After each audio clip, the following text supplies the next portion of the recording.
Depuis 125 ans, les associations font battre le cœur de la France. Avec La France qui se bat, partez à la rencontre de celles et ceux qui s'engagent partout sur le territoire.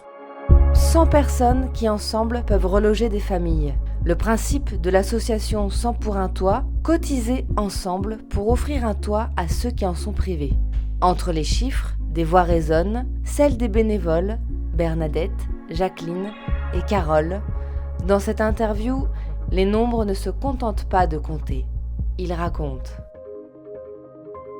C'est une histoire qui s'ancre sur le territoire de Bourg-en-Bresse sur plusieurs années. Un collectif s'était constitué autour de la question des personnes qui dormaient à la rue. Ces personnes étant des exilés qui venaient demander l'asile en France et l'État abandonnait, contrairement à ce qu'il devait faire, et il ne les hébergeait pas. Donc il y a tout un groupe de personnes sensibles à la question de l'accès aux droits. L'idée, c'était 6 € minimum par mois pour un logement.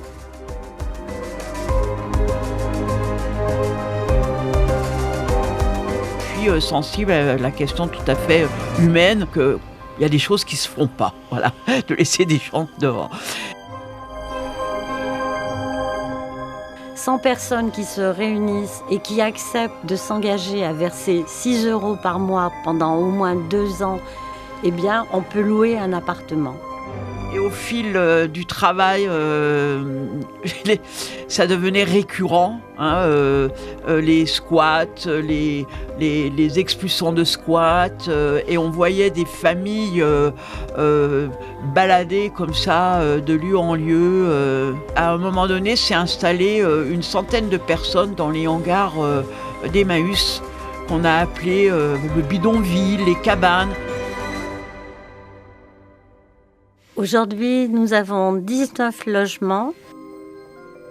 Et s'est construit des réponses. Et puis, ce qu'on appelle la société civile a construit la sienne, c'est-à-dire 100 pour un toit.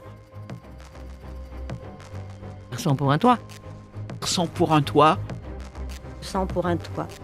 C'est comme ça qu'est née l'idée de se cotiser pour payer un logement, pour que une famille puisse être autonome et sortir d'habiter chez quelqu'un, voilà, d'avoir un toit à soi. Au total, on met ainsi à l'abri dans un logement digne et décent 76 personnes, 32 adultes et 44 enfants ou jeunes majeurs.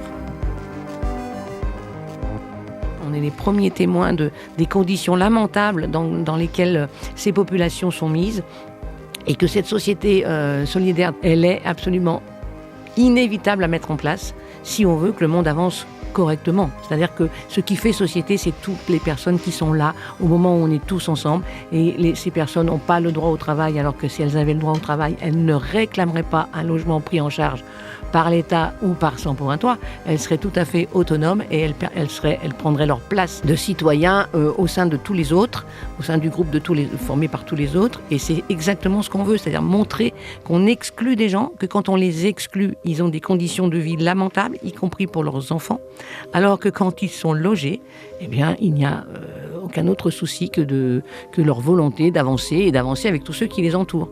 C'est vraiment faire cette société, à la fois solidaire, mais tout simplement société. On ne peut pas laisser des gens sur les trottoirs dans une société qui se veut digne d'elle-même.